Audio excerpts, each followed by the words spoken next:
Alright, we should be live. We're back. We're working on Ashling the Limitless. So here she is in case you need a reminder of how she works. And we finished up last time. We were down to 142 cards, so we cut like 33 cards, I think, worth of chaff. Things that, in retrospect, she did not need, but at the time I thought were a good idea. So now that we've done all of that, now we're into the slightly harder cuts. We're going to go through the list once to see if I see anything that I can definitely cut, and then we're going to probably start breaking her down into sub-lists of all the different things she can do and figuring out which things we're going to keep based on that.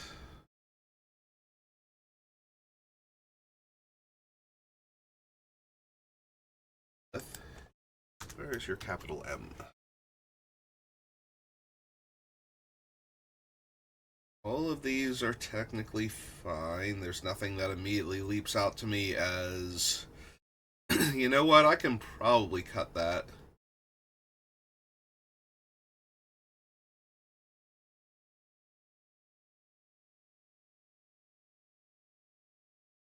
Kiki might still go. Like, he's powerful enough to be one of the non-elementals in the deck, but I don't think he's needed. I keep coming back to him, and the fact that I keep coming back to him is one of those things like, yeah, I'm eventually going to cut Kiki, but he's so strong. In a deck where I am already intentionally making token copies of things, Kiki is so strong. Because I'm getting paid off extra for the tokens in a lot of cases, and the tokens are meant to make huge numbers of bodies, so in some cases, or just generate massive amounts of value in others. It's possible we could lose Horde of Notions, but I think it's good enough to keep. Being able to rebuy the elementals I've already sacrificed for 5 mana, like, it's nearly impossible for this deck to consistently generate the 4 mana to evoke an elemental and the 5 mana to keep the token. Like, either the 4 mana to evoke it has to go way down, or we're just going to wind up sacrificing it 9 mana to put something into play, give it haste, effectively, and then keep it at end of turn. Because that's what we're doing. We're getting double triggers for entering, and then trying to keep it around afterwards. That's not realistic for this deck. Like, maybe in the late game, if all of our opponents have somehow survived what we're doing, that can work, but our main game plan is definitely going to be to put something into play cheaply, get its effect again, and then have it punch one of our opponents and then die. So, but getting 5 mana together of the 5 colors is not even kind of difficult for this deck's mana base, so it should be reasonable for Horde of Notions not only to be cast, but also on future turns to pull back things that we've already put into the graveyard with Ashling's abilities, so. That being said, I don't know that we need it. We certainly can do the thing it's trying to do. I don't know if it's going to be necessary. We might be able to lose Soul Stoker just because we don't actually need a sneak attack effect. It is nice that it buffs our other elementals, but since I cut the Heartless summons, I don't think we necessarily need it. Like, this does get around the Heartless summon killing a bunch of our 1/1 creatures, so that was one of the reasons to run it. Also, being able to sneak attack an elemental in gives me a little more time with the body. Since if you sacrifice the main body during your end step, the token that Ashley makes is good until your next end step, since it triggers at the beginning of said end step. So we're already past the part where it could trigger. So if I make a thing with the Soul Stoker, and then it makes it all the way to the end of the turn to get sacrificed, then I will have a token copy of it all the way until my next end step, including having it during combat on my turn to attack with, because it will still have haste. right? It does have haste. Oh no, it gains haste until well, it'll have already been in play at the start of my turn, so that won't matter either. I'm being silly. I'm like, oh no, wait, it does lose haste, but it lived all the way through to my turn, so it was there at the beginning of my turn. That's how summoning sickness wears off. I'm tired. It's early. Shut up. Stop making fun of me. All of that being said, I don't know that we need it. Like, it's 2 mana instead of 4 mana, but it can only do it once per turn cycle. The +1/+1 doesn't super matter anymore. Honestly, you can probably lose Soul Stoker at this point. It's cool, but unnecessary. Your entity is still a fun place to put infinite mana if we can generate it, especially if we're doing it with infinite bodies. Moldrifter, Shriekmaw.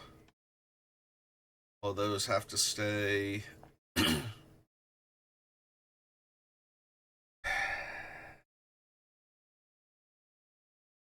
Honestly, we can probably lose Sunflare Shaman too. It's a cool removal spell, and the fact that we might be able to double up on it is also cool. But it's a cool removal spell for the mid to late game most of the time, and it's vulnerable to Graveyard Hate and Response. So we can probably just go ahead and lose that one.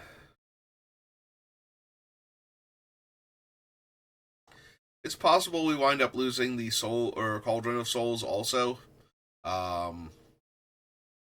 It does still work in the deck, so I'm a lot less likely to cut it. But what it doesn't do is work constantly throughout the turn to allow for full-on infinite recursion. It's very good at, I evoke this elemental, I give it persist, it immediately dies, and then I get it back. So I sacrificed it to the persist, so Ashling triggers, but I also get a slightly weaker copy of it directly back into play now that I get to keep. So that's what that one does, but we have a handful of cards that can do that, but better. In the Valkyrie's Call, Mikaeus, and Islu. So in that regard, I'm tempted to cut it, but we're not overloaded with that effect, and we already cut the Luminous Broodmoth, who also does a similar thing, but does not work with flyers, which means that things like Moldrifter, Shine Striker, Null Drifter, and a handful of others, Isalu and Erdu, are both flying elementals, so they couldn't come back from it. Not that Isalu can come back from its own ability, but it would be nice if Isalu didn't die the first time either, because we had one of the other ones out, so...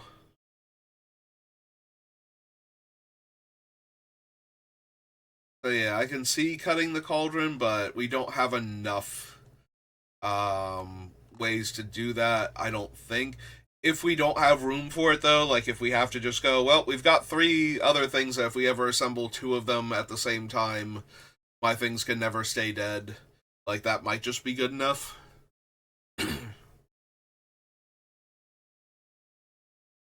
Keeping Royal Elemental for right now.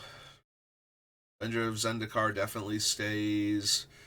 Magmaw probably makes it through. I can see the Magmaw getting cut near the end, but for right now, I think it's good enough. Mikaeus is definitely one of our non-elemental creatures. Yeah, one of the things that will stop Kiki from making it all the way through is that Mikaeus is definitely earning this spot. Also, the Master Multiplied from Doctor Who, not being able to sacrifice my creature tokens to their triggers, but only to their triggers, gives me a ton of power very quickly. So those 2 almost definitely make it, which is one of the main reasons why Kiki might not. I could see losing the Descendants path. We do have the Horn and Gathering Stone or whatever it's called from actual Lorwyn Eclipsed that are both similar to this, but I don't have to. So the horn doesn't let me put it on the bottom. The Descendants Path makes me put it on the bottom. So the question then becomes like, obviously I'm going to be running Sensei's Dividing Top because that is one of my pet cards that makes it into 99.9% of my commander decks. Like, I literally have to be hating on artifacts and artifact activated abilities in my deck to the degree that I probably can't activate my top in order for me to cut it from my decks, or because I'm actually running 0 artifacts for some reason. Like, that is the only way top doesn't make it into one of my decks, because I'm always running the fetch lands, so I'm always generating ways to see more cards with the top anyway, and controlling what you're drawing is just a bit too strong for me. So cards like Descendants Path definitely get a lot stronger if I can control what's on top of my deck to a degree. Like, if I at least know what card I'm putting on the bottom, if I have like no elementals in the top 3, I can make sure that I'm putting a card I least want on the bottom and then drawing one of the other ones, and now I get to look at 2 more cards next turn for Descendants Path. But we do get to do that with the horn. Well, we don't get to do that with the horn because it just will draw me the one card. Like, I'll look at it, it won't be an elemental, and I'll just draw it. But at the same time, I don't have to worry about Descendants Path. Like, I can tutor at end of turn with, Enlightened or something, and I don't have to worry that it will mill the card, so I don't have to wait until my upkeep after the trigger and go down a mana, which may impact what I can cast in the early game. Which is still a hypothetical where I've cast Descendants Path this relatively early in the game, because my turn 3 is almost definitely going to be Ashling, or my first 3 mana play is almost definitely going to be Ashling, so. Also, Herald's Horn has the cost reduction on it for the creature type, which goes a long way to pushing it over Descendants Path. I'm probably going to wind up losing Descendants Path, and I think it's okay to just go ahead and cut it now.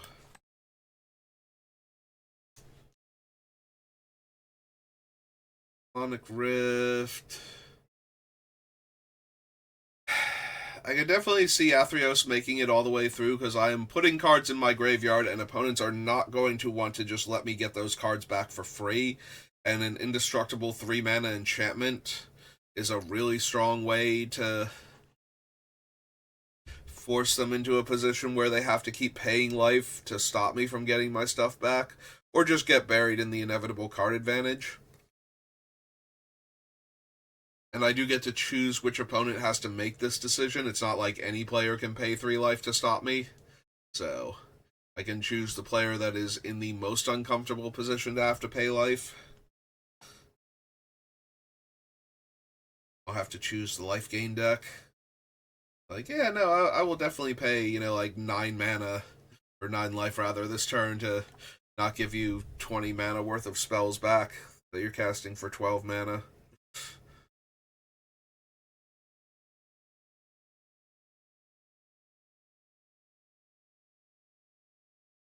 Those are almost definitely making it. Anguished Unmaking Might.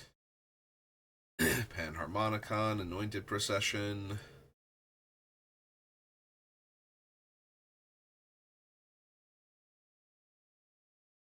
I can see losing the Nyx Bloom Ancient. I did wind up not running it in the Brawl version of the deck.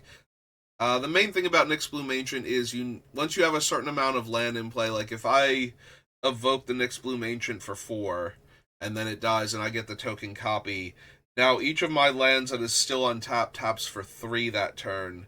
So if I have 6 mana in play, evoking it is essentially free, and then I still have 6 mana.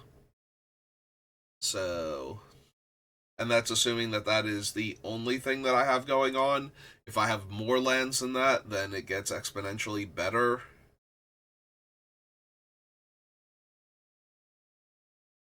technically it's multiplicatively better, not exponentially, but still, there's a lot of extra mana.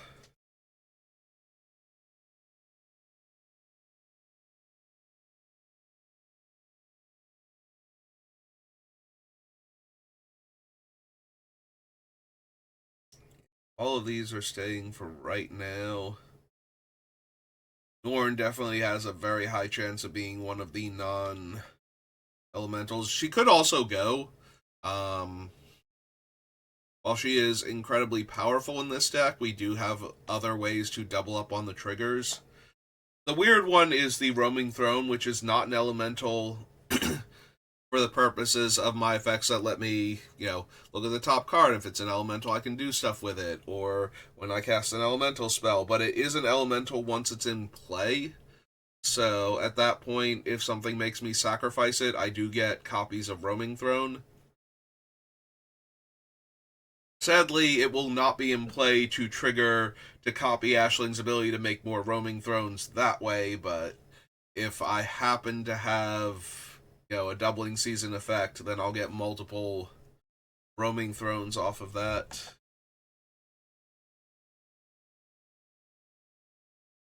So it is an elemental while it's in play. I really wish it had Changeling though. That way I could do other stuff with it.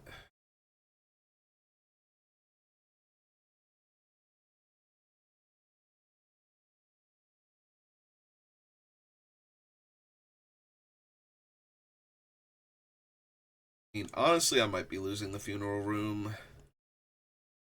Oh, I missed Airbender's Ascension when I was cutting all of the other things that let me blink my stuff the other day. So yeah, we can definitely get rid of that.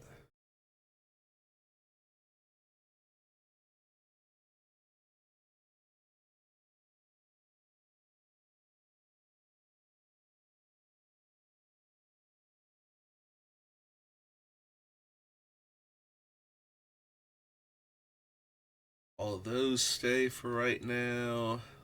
Those stay. Yeah, Yarok is the Roaming Throne that is an elemental. So, unfortunately, she is legendary, so. She is. Am I confusing it with Muldrotha? Maybe Yarok. I forget if Yarok's a girl, too. Or the Peaks could make it all the way through as the non elemental card. I don't know how much room I'm going to have for non elementals specifically, but I am more and more convinced that Kiki's not going to make it just because of the other non elementals that I have being stronger, kind of at what Kiki is trying to do. Like, some of them are doing more to get more triggers out of my stuff, or to keep my things around. So Kiki's ability to make extra bodies is nice, but it's not necessary.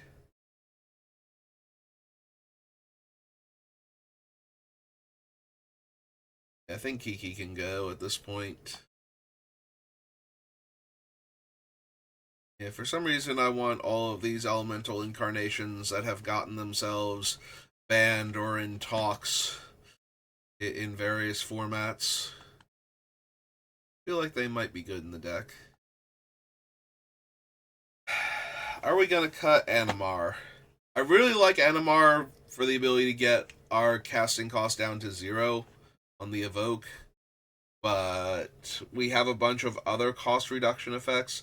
Then again, would I cut Animar or would I cut the Banneret first? Banneret costs 1 less mana and is less color intensive, but can only ever reduce the cost by 1 and stays a 1/1 the entire time. Whereas Animar costs 1 more mana, doesn't give initial cost reduction, but after the first spell I play is a 2/2 that gives cost reduction, and every creature after that grows it, both the power and toughness and the cost reduction. So we could even get to the part where we are hard casting the elementals and then using sacrifice outlets instead, if Animar doesn't die quickly enough. So maybe it'll be the Banneret that goes instead. I'll think about it. Both of them have the potential to stay or get cut.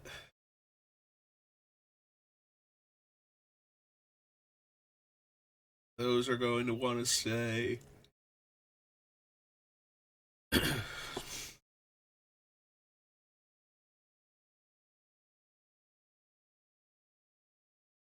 Yeah, I probably don't need determined iteration. It's just an extra copy of whatever token I happen to have, which gets very out of hand with the doubling seasons in play. Like, it's not one extra copy, it's, two or four or eight extra copies. But if I'm doing that, I'm getting, like two, four, or eight copies of the initial thing anyway. So, how much more? Like, this card is good when I'm already winning by a lot, and is less good the less I'm winning by. Like, yes, it will give me an extra token copy of something most turns. The biggest thing about it is I can, like, turn 2 this, turn 3 Ashling, turn 4 evoke an elemental, and then get the token copy of it, and then make another token copy of it at beginning of combat. So it allows for more explosive early games. It allows for explosive early games and very brutal late games where I'm doing all of the stuff and should be winning anyway. So is that early game potential worth it? And my inclination is that it's not. Getting off to an early lead in Commander um, is usually more of a problem. Like, you want to do stuff early that is advancing your game state, but you don't want to be too explosive too early because you will have two or three opponents, and if you are very clearly the problem and will take somebody out if you're not dealt with immediately, that incentivizes all of them to work together a lot faster. And sometimes that if they're not paying close enough attention, they will keep targeting you even after you become not the biggest threat at the table anymore. Like, I want to be able to do stuff early on, but I prefer to be more building resources and defensive and less explosive if I'm not going to actually win or at least take a player out of the game immediately. And expressive iteration is a lot better, or I'm sorry, not expressive. I was going to say iteration, so it had to start with expressive. Determined iteration is a lot better at putting the screws to one or more players very quickly in the early game, and that means that you are more likely to get dismantled before you can finish killing at least one of your opponents there. I feel like, anyway. It depends on your play group. Like, some of them can't work together, even when it's in their best interest, and so, like, getting off to such a rolling start means that somebody has to be able to kill you on their own or stop what you're doing on their own because the other players aren't going to be super helpful. And so that might be worth it more to you at that point. But I tend to play when I played. I don't get to play as much in Commander because I don't play in paper as often. But when I played in paper, a lot of the times, if you were the person that just exploded onto the table in like the first 3 turns, everybody who had the resources to pull you apart would start working together to put you back to square one because they could not handle you individually. So rather than having to play against 3 players worth of opponents immediately, like, rather than establishing yourself as the arch enemy that early in the game, and I am willing to do that if I think it's doing enough. I don't think this is doing enough. I think it's going to be too hard to take advantage of some of the extra resources. Like, if I have a determined iteration on, like, a Mole Drifter that I evoked, for example, it's going to be really hard for me to spend those 4 extra cards in the early game. Like, I'm probably going to have to discard the hand size at that point. Um, the opponents probably aren't going to have enough creatures for, like, a Shriek Maw to kill enough stuff, for example. So I really need it to um, just be generating enough advantage that I feel like I can win the game in the next few turns, like, or at least take a player out. If I can take an entire player out of the game in a handful of turns, then that might be worth it, but I don't think this is quite fast enough. for what it's doing. If it shows up in the early game and it chains together properly with Ashling and we get to do the cool stuff. Like what I would most want to do at that point is hit one of the like giant elementals that just deals a ton of damage, or one of the ones that leaves behind a bunch of bodies.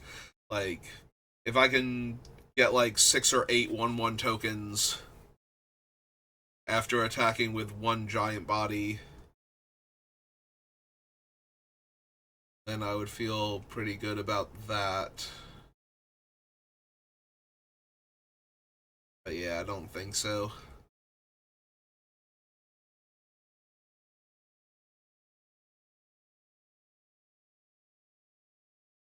Speaking of before, when I was talking about having not having room for non-elementals, Nail here, the Sun's Vanguard.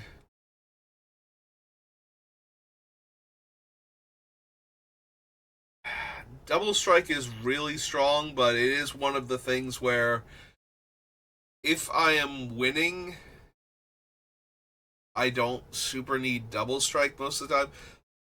There is always the thing where it's like, okay, if I had Double Strike, I would actually win this turn, and since I don't have Double Strike, I don't win this turn. So instead, I take out a player, or maybe even 2 out of the 3 players, and then the third player can untap and draw a card and potentially win the game still. So that is always a factor. But the times where that is true, like, how often is this thing living? Because it's not when my tokens attack, they gain double strike. So it's if they kill it in response, I suddenly might not be killing those players anyway. So if I was already going to win, like, did I just hit that narrow window where everybody was tapped too low to actually stop this? And I got to win the game because of that. Like, I feel like that's where Nail is going to shine. Naali? Maybe it's Naali. Is going to shine, but I don't know how often that situation is going to come up, and the fact that it is another non-elemental when I don't want to run too many of those. Like, there's no hard number for how many non-elementals I can run, but at some point in time, I'm running way too many of those and not nearly enough elementals to pay off for the elementals coming into play and getting sacrificed and all of that. Like, every one of them should be working towards that in some way. Obviously, this card is because I'm making at least one token copy with haste of each elemental. So, and if I make more than that, giving them double strike is a ton of damage. Also, some of my elementals make tokens on top of that.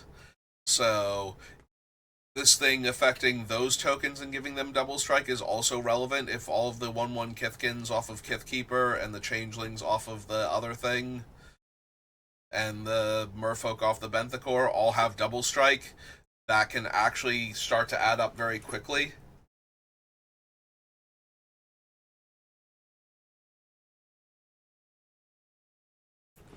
But yeah, I don't think we need him. I don't even remember what the card looks like, honestly. I'm assuming it was a whatchamacallit, a Volshock character.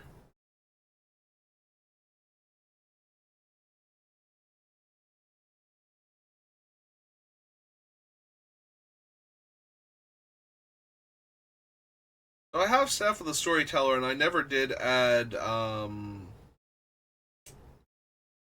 the artifact. I'm blanking on the name of it now. I run it in Riss, and it's like a 2-drop artifact, and you can tap it to draw a card, but only if a token entered. And I feel like that is better than Staff of the Storyteller, because making the 1/1 Spirit token doesn't do as much, and having to spend the white mana to get the card is also not great. Like, I'm gonna cut Staff, but I am wondering if it should not be that other card, and then decide if I need to cut that card.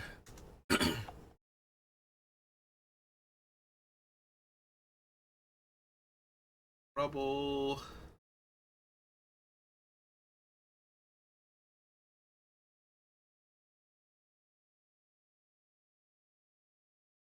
do I need from the rubble? It's a 6 mana enchantment. It will get me back an elemental during my end step. That elemental is going to get exiled most likely.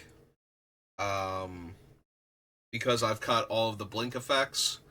But I can still sacrifice it and then have it go to exile instead of the graveyard and get Ashling to trigger from that, so.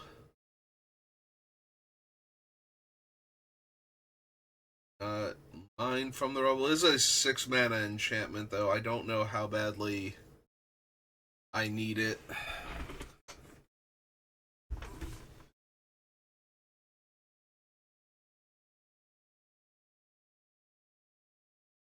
I'll leave it for right now. I want to think about it a bit more, but.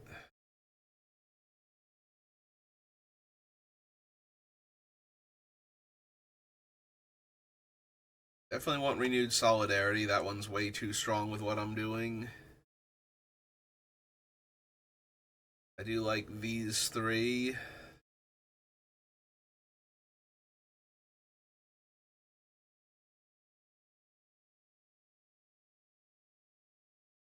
Multiply definitely wants to stay. Maelstrom Wanderer, too good. And Living Lightning.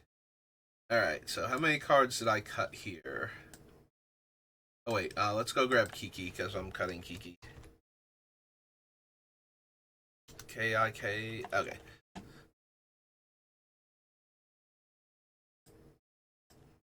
I think we cut Kiki.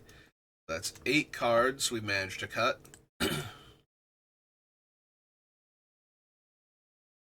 34. Alright. We're halfway through this session, but as long as I cut like 10 cards, I usually feel pretty good about myself. Alright, so what sublist do we want to look at first? Do we want to look at one of the more basic ones, like mana production or interaction, or do we want to look at, like, what is my list of elementals? The elemental list is obviously going to be huge, but it's also where I have the most room to cut things.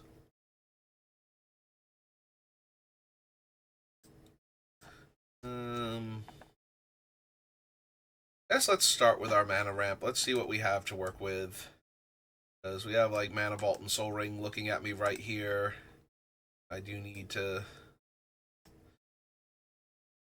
take a look at it eventually. So Ashnod's Altar is not ramp, but is definitely mana production.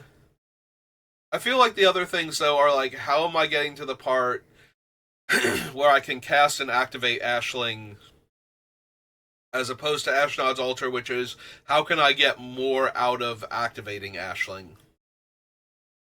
So I think we leave the altar there. I don't really consider Mana Drain. Obviously, I'm going, if I can cast it early, it's a powerful ramp spell, but it is in there to be a counter spell and then do more stuff after that than it is to be my ramp spell.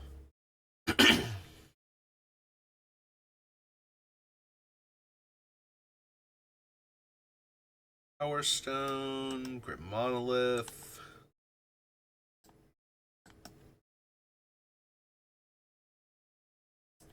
I think I do a different category for cost reduction. Food Chain is very similar to Ashnod's Altar in that it's not there to ramp me, it is there to keep the mana flowing once I get going. So the Elemental, on the other hand, though, is here to ramp me, and if I can cast it for the 4 mana and get 2 ramp spells out of it, that's even better. Phyrexian Altar is another Ashnod's Altar. Gateway is playing on a different thing. Mana Echoes is also in the same vein as Ashnod's Altar. It is here so that way when I evoke an elemental, I am going to get my mana back, essentially, so that I can keep going, but it is not itself meant to ramp me into other things.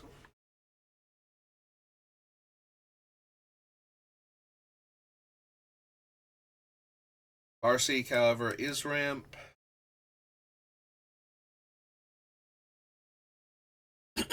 Perilous Forays.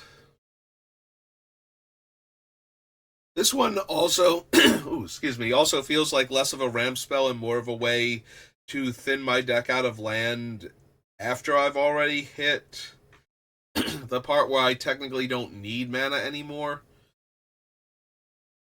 Like being able to sacrifice the elemental that I'm going to sacrifice anyway in order to get another land into play from my deck. Um, and the only ones it can't get are going to be probably the 5 additional lands and the 10 fetches. Like all um, the 25 other lands are all fetchable with this thing, so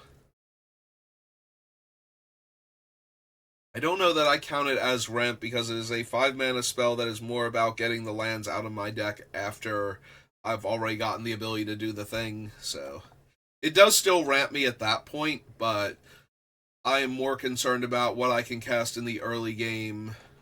Like even the elemental feels more like it's a ramp spell because it's able to take me from 4 to 6. Whereas the Perilous Forays, I need 5 mana and then a 6 mana to sacrifice a creature, which means it probably is either isn't doing its thing right then and there, or I already have so much mana that I don't really need ramp. It's more about getting value. I do think it helps to look at the cards like, what am I actually using this for? Like, technically, the words on the card make it sound like it is a ramp spell, but by the time it is online, I'm not using it for ramp, I'm using it for deck thinning and to make my draws more consistently good. So,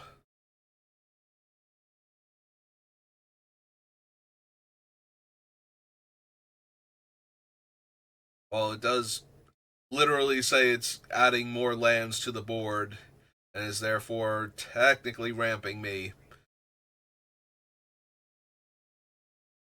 I think I'm doing myself a disservice by trying to count it as a ramp spell.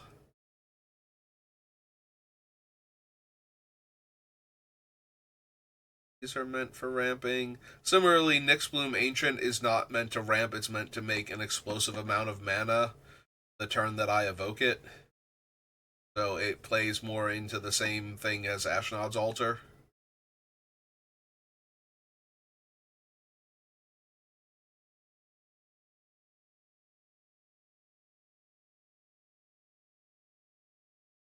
That's anything, right? Okay. These are really ramp.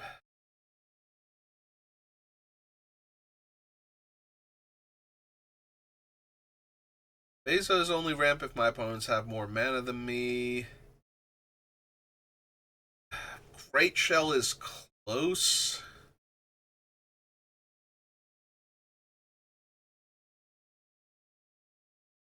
The difference between Great Shell and Silverglade is Silverglade always gets me a land if I evoke it on turn 4. Um, Great Shell, or Green Shell rather, might get me a land if I evoke it on turn 4. Also, I haven't figured out if I have enough things that will trigger it in addition to itself. Because I don't think that I do. I think a lot of my things are square stats or even like higher power than toughness. So it might not even make it at that point.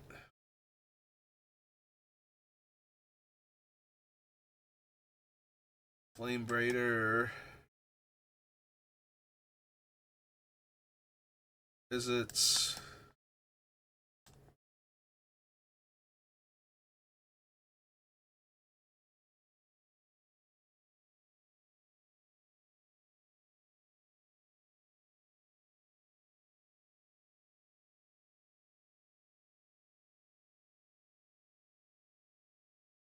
Arcane Signet, yes.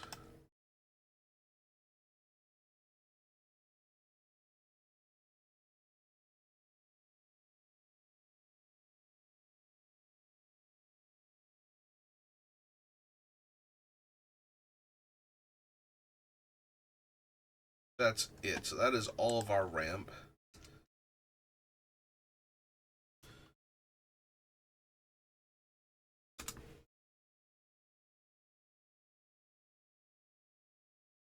Mana Vault is hiding off the bottom, so.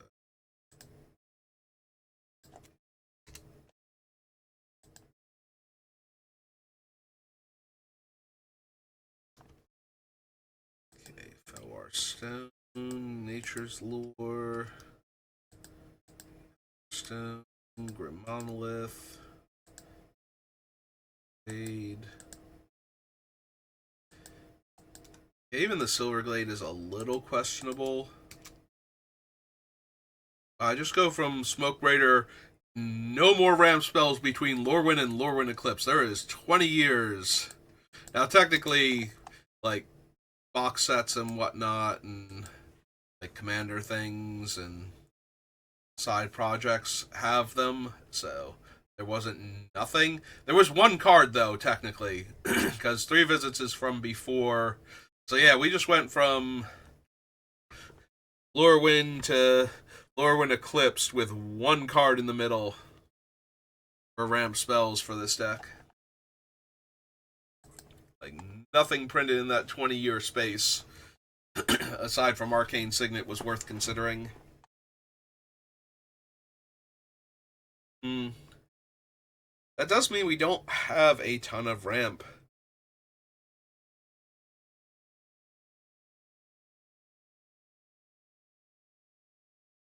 That was one of the issues of the deck when I was playing it in Brawl, is that it does not have a particularly fast early game.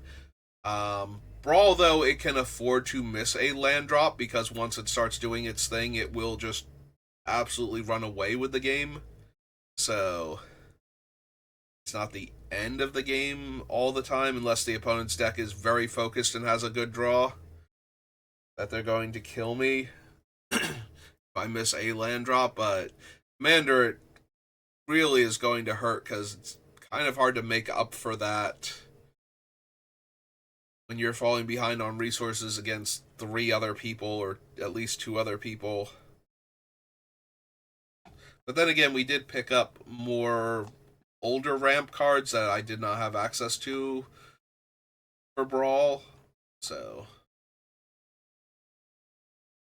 could help, like Felwar Stone and Smoke Raider, Nature's Lure. We do have a lot more cheap ramp spells. So now the question becomes, do I lose a card like Grim Monolith or Mana Vault and take the ramp spells that are less about a big burst of mana? Like, obviously, later on we can untap Mana Vault or Grim Monolith and have access to that mana again. But I'm wondering if we would not be better served by the 2 mana ramp spells that ramp me a single mana, rather than a 1 mana ramp spell that ramps me 3 once and then, like, 5 or 6 turns later finally gets untapped so it can do it again.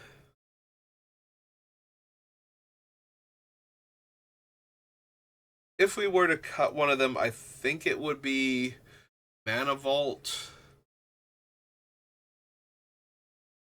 We're more likely to get into a position where we can untap Grim Monolith. Like, having to decide before we see the card that we're drawing for the turn is the biggest hindrance to Mana Vault over Grim Monolith. Obviously, the biggest hindrance to Grim Monolith over Mana Vault is the extra mana that it costs. Like, the 1 life is completely negligible. Mana Vault versus Grim Monolith is entirely about 1 less mana versus having an easier time knowing when you can untap the stupid thing again. Now, you can always spend the 4 mana on Mana Vault to untap it and just be down a mana on the turn if you get something, and as long as you can still cast it, that's usually fine. But not 100% of the time.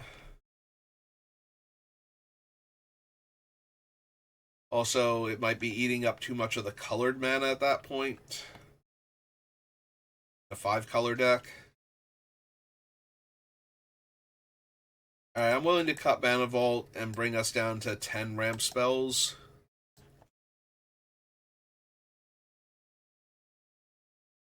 Wait, 1, 2, 3, 4, 5, 6, 7, 8, 9, 10. Alright, 11 ramp spells instead of 12.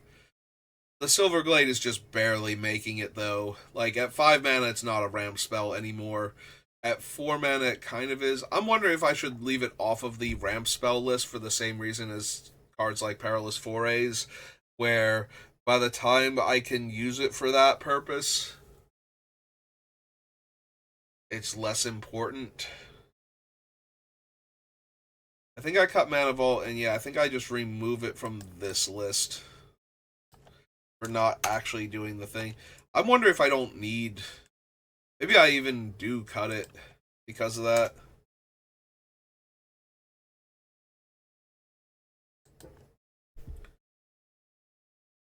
It is a nice thing to have, though. Like, it is a useful elemental to evoke at that point, because getting 2 lands out of my deck is certainly not nothing, so maybe I don't necessarily cut it.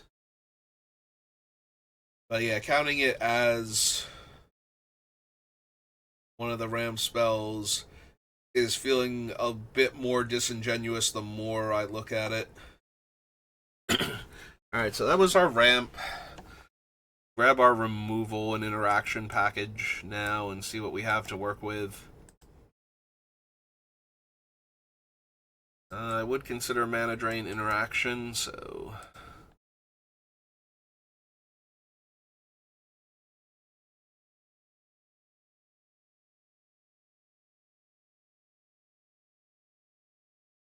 Yeah, we count attrition. Played, Aura Shards counts. Gateway, Mana Echoes, O-Stone is interaction. Link Season, Forays. No, Shriekmaw, yes.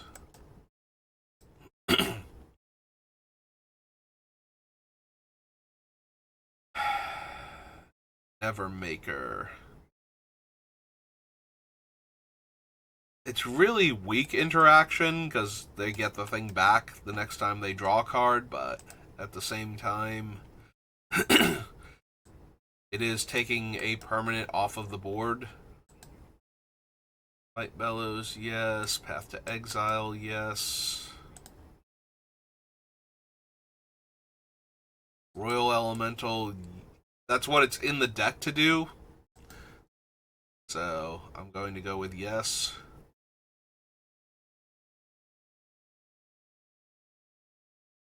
Yeah, Goblin Bombardment and Magma can be used to kill a thing, but most of the time I'm just going to use them to throw a few extra points of damage around on my stuff that's dying anyway.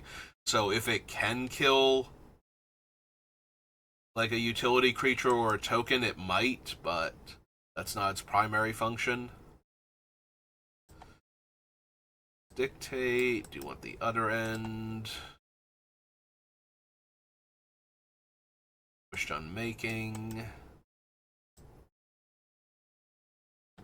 Omnath is kind of similar to the Magma and Goblin Bombardment in that I will throw the lightning bolts at creatures if it seems beneficial to do so, but it is just in here because sometimes my elementals are going to die and I'm going to get to throw a ton of damage at the opponent's faces. Sometimes they're going to kill things, but they're not in here so that I can evoke Omnath to lightning bolt something or fire blasted or whatever. Well, it's 2 lightning bolts. Omnath is 2 lightning bolts stapled together when Ashling's in play and you evoke it, so. But yes, there will be times where I'll deal 3 to 6 damage to things, but...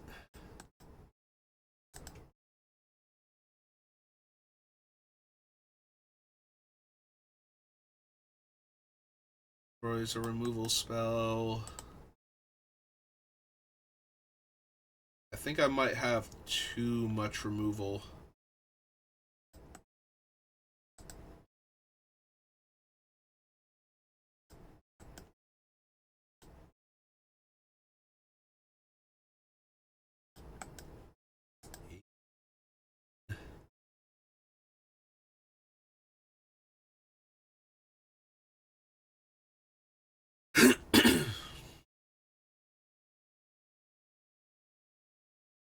Yeah, Maha does not remove things itself. It makes it easier to remove the opponent's things, and Rottenmouth, they get to decide, so unless we get to the part where it doesn't really matter. Um, do I count Ashling's command when the deal 2 damage mode is the least likely to be cast?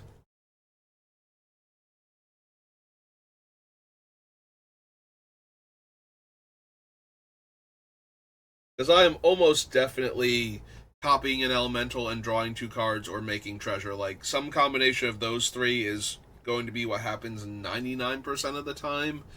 The 2 damage is only relevant when it is incredibly relevant. The opponent is going wide but has not actually, like, mass pumped their team or anything.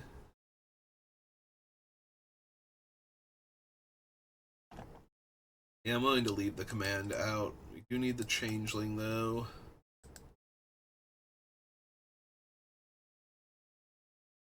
19.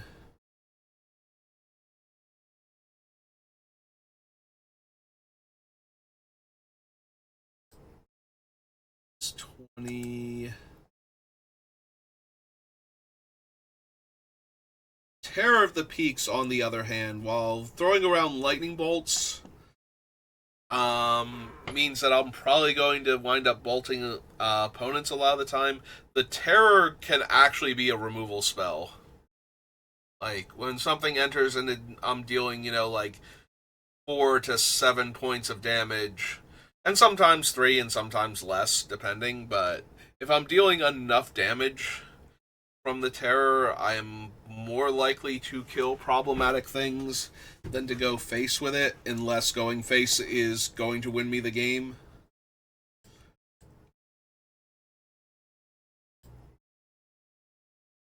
Can I count Terror because of that? Alright, so we have room for 3 more. It's 2 together. Or 1 more.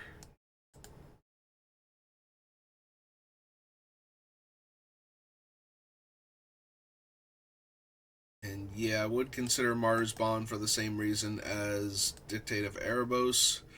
Alright, so down here,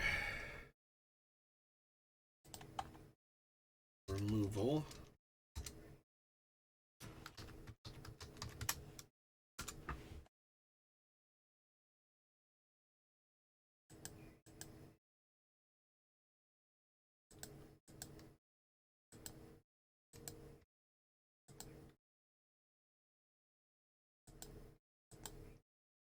We're probably going to call it after I assemble the removal list, but at least we'll have it to start with next time.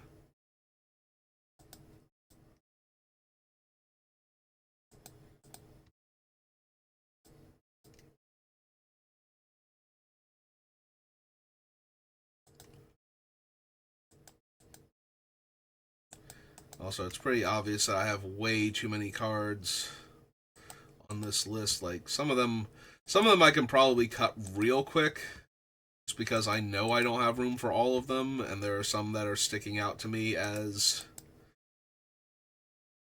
this can definitely go.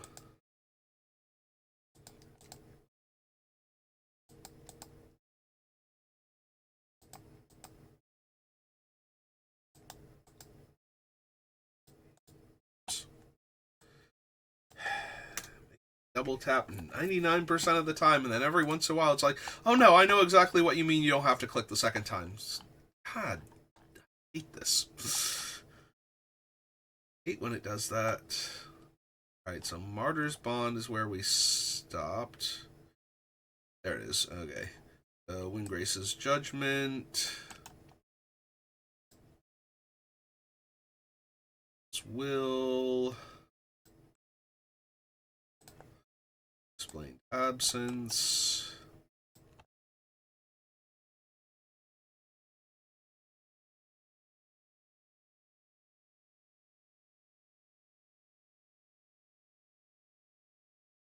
Yes.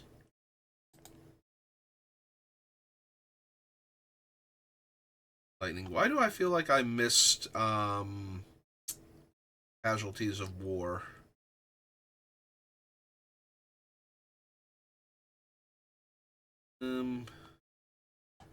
Probably because I did. As I'm putting in like Windgrace's Judgment and Unexplained Absence, I'm thinking I don't remember seeing Casualties of War. Alright. Go find it. Of Mythos of Nethroi.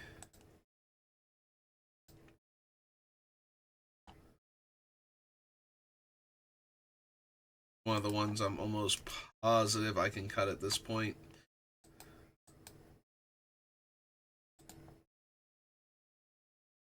Alright, real quick from just a cursory thing, what are the ones that stand out? Spite Bellows probably doesn't need to be here. 6 damage is fine. 12 damage probably kills just about anything, so it's worth considering, but no. Probably don't need Utter End at 4 mana when I have better things at 4 mana and other things that are cheaper, like Anguished Unmaking. Mythos of Nethroi can go.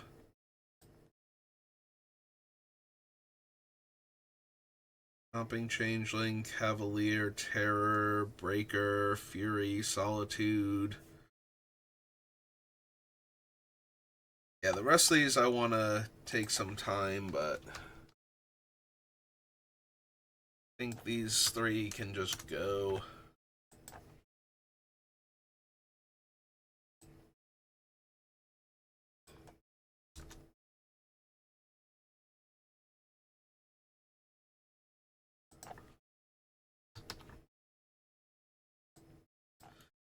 Also, I know I knocked it off the list. Did I actually cut the bolt? I did not. I just realized, like, I just went up there as though I had cut it off of the main list and knocked it off. Okay, so that brings us down to 130. So yeah, I'm going to call it there for right now. I'll probably be back on later doing a draft or two. I also am going to be recording my pre-release prep video for Teenage Mutant Ninja Turtles. So I want to get started on that soon. So thank you for watching, and I will see you next time. Have a good rest of your day.